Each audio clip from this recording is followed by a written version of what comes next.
ஐந்து கரத்தனை ஆனை முகத்தினை இந்தின் இளம்பெறை போலும் ஈற்றனை நந்தி மகந்தனை ஞானக் கொழுந்தனை புந்தியில் வைத்தடி போற்றுகின்றேனே.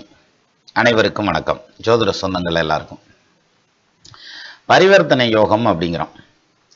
இந்த பரிவர்த்தனை யோகத்துல அனுகூலமான பரிவர்த்தனை, அனுகூலம் இல்லாத பரிவர்த்தனை அப்படின்னு ரெண்டு விதமா நம்ம பேச கேள்விப்பட்டிருப்போம். இது எனக்கு தெரிஞ்ச புத்தகத்தில் இல்லை, அனுபவத்து ரீதியாக சொல்லலாம். அதாவது இப்போ 4ஆம் இடமும் 10ஆம் இடமும் பரிவர்த்தனை ஆகுது, 9ஆம் இடமும் 5ஆம் இடமும் பரிவர்த்தனை ஆகுது, லக்னமும் 4ஆம் இடமும் பரிவர்த்தனை ஆகுது. இது மாதிரியான பரிவர்த்தனைகள் எல்லாம் அனுகூலமான பரிவர்த்தனைகள், நல்ல பரிவர்த்தனைகள். 6, 8, 12ஆம் பாவாதிபதியோட பரிவர்த்தனையானால் அது கெட்ட பரிவர்த்தனை. அந்த பரிவர்த்தனையில் கிரகங்கள் சிக்கிச்சுன்னா அவங்க கஷ்டப்பட்டு போயிடுவாங்க அப்படிங்கிற மாதிரியான ஒரு கான்செப்ட் உண்டு. இது நம்ம அனுபவத்தில் எடுத்துக்கிற கான்செப்ட் தானே தவிர ஜோதிடத்தில் இதை நோட் பண்ணலை. நான் பல இடங்களில் நம்ம இதில் சொல்லியிருக்கேன். பரிவர்த்தனைன்னு எடுத்துக்கிட்டாலே பரிவர்த்தனை தான். ஏன்னா பரிவர்த்தனை தோஷம்னு எதுவும் இல்லை, எல்லாமே பரிவர்த்தனை யோகம்தான். அதாவது லக்னாதிபதியும் 12ஆம் பாவாதிபதியும் பரிவர்த்தனை ஆகலாம், 8ஆம் பாவாதிபதியும் 12ஆம் பாவாதிபதியும் பரிவர்த்தனை ஆகலாம், 6ஆம் இடத்ததிபதியும் 2ஆம் இடத்ததிபதியும் பரிவர்த்தனை ஆகலாம், 8க்கு அதிபதியும் லக்னாதிபதியும் கூட பரிவர்த்தனை. எப்படி பரிவர்த்தனை இருந்தாலும், எங்க பரிவர்த்தனை இருந்தாலும் சரி, 13ஆவது அதிபதியோடையோ அல்லது 25ஆவது அதிபதியோட பரிவர்த்தனை இருந்தால் கூட ஓகே தான் நமக்கு. ஏன்னா பரிவர்த்தனை தோஷமே இல்லை, பரிவர்த்தனை யோகம் மட்டும்தான்.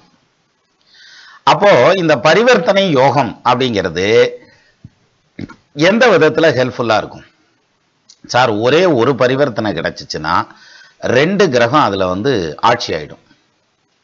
புதனும் குருவும் பரிவர்த்தனை அப்படிங்கிறோம். அப்போ புதனுக்கும் ஆட்சி பலம் வந்துடும், குருவுக்கும் ஆட்சி பலம் வந்துடும். புதன் ஆட்சியாகி நிற்கிறதுனால வரக்கூடிய ஹம்ச யோகமும், குரு ஆட்சியாகி நிற்கிறதுனால வரக்கூடிய குரு ஆட்சியாகிறதுனால வரக்கூடிய ஹம்ச யோகமும், புதன் ஆட்சியாகி நிற்கிறதுனால வரக்கூடிய பத்திர யோகமும் வந்துடும். அப்போ இந்த பரிவர்த்தனைன்னு வந்துட்டாலே போதும். நீங்க உங்க ஜாதகத்துல எந்த கிரகம் எந்த கிரகத்தோட பரிவர்த்தனை, குருவும் சனியும் பரிவர்த்தனை ஆகலாம், செவ்வாயும் புதனும் பரிவர்த்தனை ஆகலாம், சுக்கிரனும் செவ்வாயும் பரிவர்த்தனை ஆகலாம். இப்படி பகைக்கிரகங்கள் பரிவர்த்தனை ஆனா கூட அதுவும் யோகம்தான். அதனால பரிவர்த்தனைன்னு ஒண்ணு சிக்குச்சுன்னு வச்சுக்கோங்க உங்க ஜாதகத்துல, யோகக்காரன் தான் ஐயா, அதில் மாற்று கருத்து இல்லை. இப்போ இந்த பரிவர்த்தனை யோகத்தினால சிலருக்கு தோஷத்தையும் செய்யும். என்ன காரணம்னா, நான் பல இடங்களில் சொல்கிற மாதிரி ஒரே ஒரு பேராமீட்டரை வச்சுக்கிட்டு நம்ம எல்லாத்தையும் அளக்க முடியாது. எல்லா ஜாதகத்தையும் அதில் அளந்தோம்னா 1, 2 மாறிடும். அதுக்கு என்ன காரணம் அப்படின்னா, விதிகளும் விதிவிலக்குகளும் உண்டு. அப்போ பரிவர்த்தனை யோகம் யோகத்தை செய்யும் அப்படிங்கிறதுல மாற்று கருத்து கிடையாது. ஆனால் சமயத்தில் அது வம்பிழுத்து விட்டுரும், சிக்கல் இழுத்து விட்டுரும். அப்போ பரிவர்த்தனையால் பிரச்சனையும் சந்திப்பானா ஒருத்தன் அப்படின்னாக்க நிச்சயமாக சந்திப்பான். அதை எப்படிப்பா கண்டுபிடிக்கிறது? ஏன்னா நமக்கு எப்பவுமே நெகட்டிவ் ஃபோக்கஸ் தானே இருக்கும். அதை எப்படிப்பா கண்டுபிடிக்கிறது? அதை தேம்பா இப்போ கண்டுபிடிக்க போகிறோம். இங்கே பாருங்க, இந்த ஜாதகத்துக்கு ஸ்க்ரீனில் வர ஜாதகத்தை எடுத்துக்கோங்க. 21/5/1976 சரியா? அதே மாதிரி பிறந்த நேரம் பார்த்தீங்கன்னா 3:20 AM அதிகாலை நேரத்தில் பிறந்தது திண்டுக்கல்னு வச்சுக்கோங்க, ரொம்ப சிம்பிளஸ்ட் வே. இப்போ இந்த ஜாதகத்தில் பரிவர்த்தனை யோகம் இருக்கா அப்படின்னு பார்க்கலாம். லக்னத்துக்கு 5ஆம் இடத்ததிபதி யாரு? சந்திரன். அவர் 12ஆம் இடத்துல இருக்கார். 12ஆம் இடத்ததிபதி யாரு? சனி. அவர் 5ஆம் இடத்துல இருக்கார். ஸோ இதுதான் பரிவர்த்தனை. முதல்ல பரிவர்த்தனை என்னன்னு நான் சொல்லிட்டு வந்திருக்கணும். இருந்தாலும் நம்ம மக்களுக்கு எல்லாம் தெரியும் பரிவர்த்தனைனா. அதனால் ஏன்னா எல்லாருமே ஜோசியத்தில் மிகப்பெரிய எமினென்ட்டாகவும் நிறைய ஜோசியம் படித்தவங்கள தானே இருக்கும். அதனால் இந்த பரிவர்த்தனை யோகம்ங்கிறது என்னென்னா, ஒரு கிரகம் ஆட்சியாக வேண்டிய கிரகத்தில் வீட்டில் இன்னொரு கிரகம் உட்காந்துருக்கு. இப்போ இதையே எடுத்துக்கோமே, சனி கும்பத்தில் இருக்கார், லக்னத்துக்கு 12ஆம் இடத்துல. அது சந்திரன் இருக்கார், அது சனியுடைய வீடு. அங்கே சந்திரன் உட்காந்துக்கிட்டார். சந்திரனுடைய வீடு கடகம், லக்னத்துக்கு 5ஆம் இடம். அங்கே சனி போய் உட்காந்துக்கிட்டார். அப்போ சந்திரன் வீட்டில் சனியும் சனி வீட்டில் சந்திரனும் உட்காந்துருக்காங்க. இது ஒரு வளர்பிறை சந்திரன் சனீஸ்வரனோட பரிவர்த்தனை ஆகிறார். அப்போ ஒரு சுப கிரகம் இன்னொரு பாவ கிரகத்தோட பரிவர்த்தனை ஆகிறார். இந்த பரிவர்த்தனை அப்படியே இப்படி திருப்பி வச்சிங்கன்னா என்ன ஆகும்னா, 12ஆம் இடத்தில் சனி ஆட்சி. லக்னத்துக்கு 5ஆம் இடத்தில் சந்திரன் ஆட்சி. இதுதான் சார் இதுல லாஜிக். அப்போ இந்த ஜாதகத்துல இந்த பரிவர்த்தனை வர்றதுனால 2 கிரகம் ஆட்சி ஆயிடுச்சு. இந்த பாயிண்ட் வந்து நம்ம எல்லாத்துக்கும் புரியும்னு நினைக்கிறேன். இதுதான் பரிவர்த்தனைங்கிறது. இந்த 2 பரிவர்த்தனையில நம்ம முக்கியமா பார்க்க வேண்டியது என்ன அப்படின்னாக்க, இந்த ஜாதகருக்கு இந்த பரிவர்த்தனையால யோகம் நடக்கணும் அப்படின்னா, ஏன்னா 12ஆம் இடத்துல சனி ஆட்சி பெற்ற நிலையில நிற்கிறார், 5ஆம் இடத்துல சந்திரன் ஆட்சி பெற்ற நிலையில நிற்கிறார். பர்டிகுலரா இந்த பரிவர்த்தனையால அவருக்கு யோகம் வரணும்னா ஒன்று சனி தசை நடக்கணும் அல்லது சந்திர தசை நடக்கணும். இந்த 2 தசையில ஏதாவது ஒரு தசை நடந்தாலே அந்த ஜாதகர் பொருளாதார ரீதியாக சக்சஸ் ஆயிடுவார். இந்த பரிவர்த்தனை யோகத்தினுடைய முழுமையான பலனை இவர் அனுபவிச்சிருவார். அப்போ இந்த பரிவர்த்தனை யோகமான பரிவர்த்தனை அப்படின்னு எடுத்துக்கிடலாம். ரைட்டா? ஆனா ஒரு விஷயம் பாருங்க, இதுல ட்விஸ்ட் இருக்கு.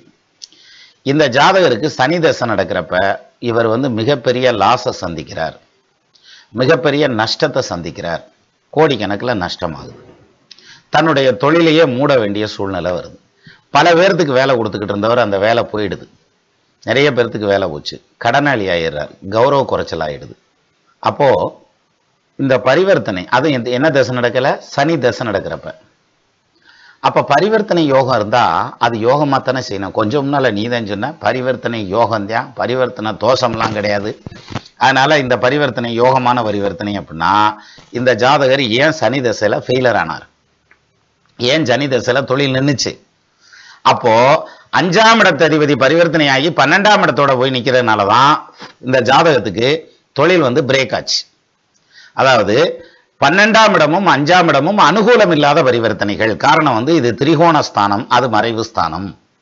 அப்ப இவங்க 2 பேரும் பரிவர்த்தனை ஆனதுனால இந்த பிரச்சனை வந்ததா, அல்லது சந்திரன் வளர்வரை சந்திரனா நிற்கிறார்.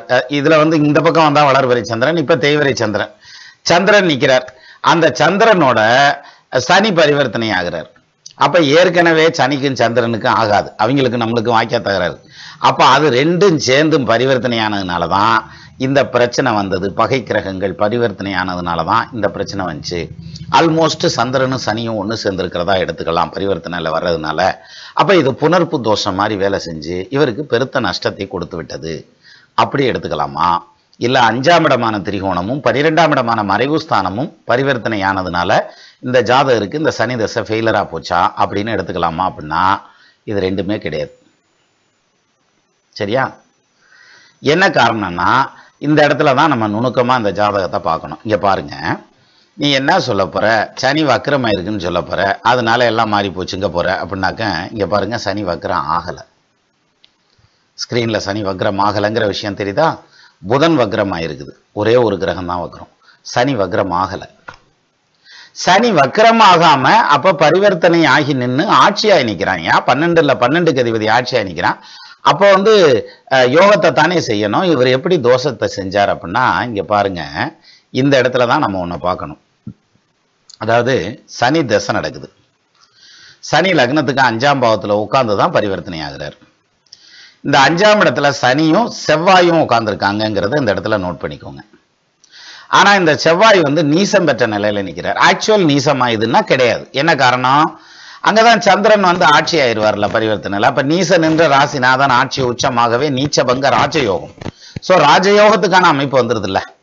அதனால இந்த ஜாதகத்துக்கு நீச்சபங்க ராஜயோகம் பிரமாதமா வேலை செய்யுது.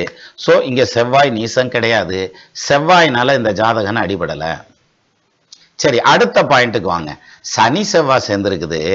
கண்டங்கள் 4-8 கருதிய சனி செயனிற்கில் தெண்டங்கள் மிக உண்டாகும், திரவிய நாசமாகும், கொண்டதோர் மனைவி வேறாம், குறித்திடும் ஜெட்டு நஷ்டம், பண்டுள்ள நகரம் விட்டு பரதேசம் போவார். என்னன்னா அப்ப அந்த சனி செவ்வாய் சேர்க்க மந்தன் செய் 2 கூடி இருந்திட அது வந்தீது அந்த திரடவுமாகாத அறுதியாய் தீம்புண்டாகும், உந்தவர் 4-3 ஓரெட்டு 10 நோக்கில் அந்தமாய் நினைப்பர் கண்டாய் 6 மாதம் தண்ணில்னா அந்த சனி செவ்வாய் சேர்க்கைக்கு சேயவன் ஜனியும் கூட செல்வனாய் உதித்தான் மிக்க தீயவன் துக்கமுள்ளான் செப்புவான் வஞ்சகங்கள் நேயரும் உலகோரும் தான் நிந்திக்கும் கலகக்காரன் தூயனர் குணமில்லாதான் சுதனும் தந்திரவானுமாம் என்றான் சனி செவ்வாய் சேர்க்கைக்கு. இப்படி பலவிதமான நூல்கள் மிக பிரமாதமா பேசுது சனி செவ்வாய் சேர்க்கை. அதனால இந்த ஜாதகம் கெட்டு போச்சான்னா அதனாலையும் இல்ல. சனி வக்ரமானனால கெட்டு போச்சா? சனி வக்ரம் ஆகல, சந்திரன் வக்ரம் ஆகாதுல்ல, அதனால அதை பேச வேண்டியதில்லை. சரி, வேற எதனால இந்த சனி தசை ஃபெயிலர் ஆச்சு? இதான் சார் ஆர்வம். இங்க பாருங்க, செவ்வாய் சனி 5ஆம் பாவத்தில் இருக்கார்.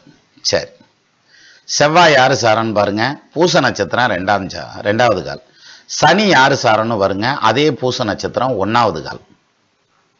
நேற்று ஜூம் மீட்டிங் நடந்துட்டு இருந்தப்ப ஒருத்தர் கேட்டாங்க, அதாவது இத்தனை டிகிரி மேச்சேரின்னு கேட்டாருன்னு நினைக்கிறேன், அதாவது இத்தனை டிகிரி சேர்ந்திருந்தா நெருக்கத்தில் இருந்தா அப்போ அது அந்த சேர்க்கையாக எடுத்துக்கிட்டு அதனால நெகட்டிவ் இம்பேக்ட் ஏற்படுமா ஒரே நட்சத்திர காலில் உட்காந்தா? அதெல்லாம் கிடையாது. ஒரு கிரகம் இப்போ இந்த பூச நட்சத்திரம் 1ஆம் காலில் ஒரு கிரகம் உட்காந்துருக்கு, 4ஆம் காலில் ஒரு கிரகம் உட்காந்துருந்தாலும் அது நெகட்டிவாக தான் செய்யும். ஒரே நட்சத்திரத்துக்குள்ளே வந்தாச்சுன்னா சொல்லி முடிஞ்சு. இப்போ பாருங்க, இந்த இது சனி பூச நட்சத்திரம் சுயசாரம் வாங்கியிருக்காரு, சொந்த நட்சத்திரத்தில் உட்காந்துருக்காரு. ஆனால் அவருக்கு வீடு கொடுத்த கிரகம் அவருக்கு 8ஆம் இடத்துல இருக்கார். அப்கோர்ஸ் பரிவர்த்தனையில் இருக்கார், நான் அதை குறை சொல்லலை. பரிவர்த்தனையில் இருக்கனால தான் ஆயுளை ஒன்றும் பண்ணலை, இல்லாட்டி ஆயுள கையை வச்சுப்பார், ஏன்னா ஆயுள்காரங்க அவர். ஆனால் சனி வீடு கொடுத்தவன் சனிக்கு 8ஆம் இடத்துல போய் நிற்கிறான். பரிவர்த்தனை ஆகிறதுனால இந்த 8ஆம் இடம்ங்கிறத பெருசா நம்ம கன்சிடர் பண்ண வேண்டியதில்லை. ஆனா இந்த சனியும் செவ்வாயும் ஒரே நட்சத்திர காலில் நிற்கிறாங்க. இந்த ஜாதகம் அடிபட்டது சனி திசையில செவ்வாய் புத்தியில தான் தொழில் ரீதியாக அடிபடுறார், நிறைய லாஸ் ஆகுறார். சார் இங்க பாருங்க, நம்ம என்ன நினைச்சுக்கிறோம்னா சனி செவ்வாய் சேர்ந்திருக்கிறதுனால சனி திசை செவ்வாய் புத்தியில லாஸு அப்படின்னு எடுத்துக்குவோம். கிடையாது. காரணம், சனி 12ஆம் இடத்துக்கு பயிற்சியாகி வந்துருவாரு, அதனால சனி செவ்வாய் சேர்க்கையில எடுத்துக்க முடியாது. சரி, சனி வக்ரமாயிருக்காரா? ஆகல. சரி, அப்போ இந்த இடத்தை பொறுத்த வரைக்கும் இப்போ குரு பார்த்திருந்தா கூட தப்பிச்சிருந்திருப்பாரு, குருவும் பார்க்கல. அப்ப என்னாச்சுன்னா இந்த சனி செவ்வாய் சேர்க்கை அப்படிங்கிறது மிக கடுமையான இம்பேக்டை கொடுத்ததுக்கான காரணம்ங்கிறது, அதாவது சனி திசையில செவ்வாய் புத்தியில மட்டும்தான் கொடுக்குது. அதுக்கு முன்னாடி வருமானத்தை கொடுத்துருக்கு சனி திசையில பெரிய வருமானத்தை கொடுத்துருக்கு. கரெக்டா அந்த புத்தி வரையில ஏன் அடிச்சிச்சு அப்படின்னா ரெண்டும் ஒரே நட்சத்திர சாரத்தில் உட்கார்ந்துருந்தது தான்.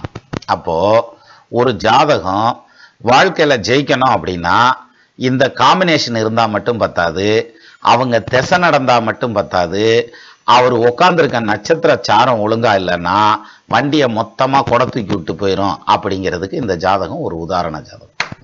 சரியா? அப்போ ஒரு ஜாதகத்தை பார்க்குறப்ப நமக்கு ஒவ்வொரு ஜாதகமும் புது புது விதமான விஷயங்களை கற்றுக் கொடுக்கும் அப்படின்னு சொல்லுவாங்க.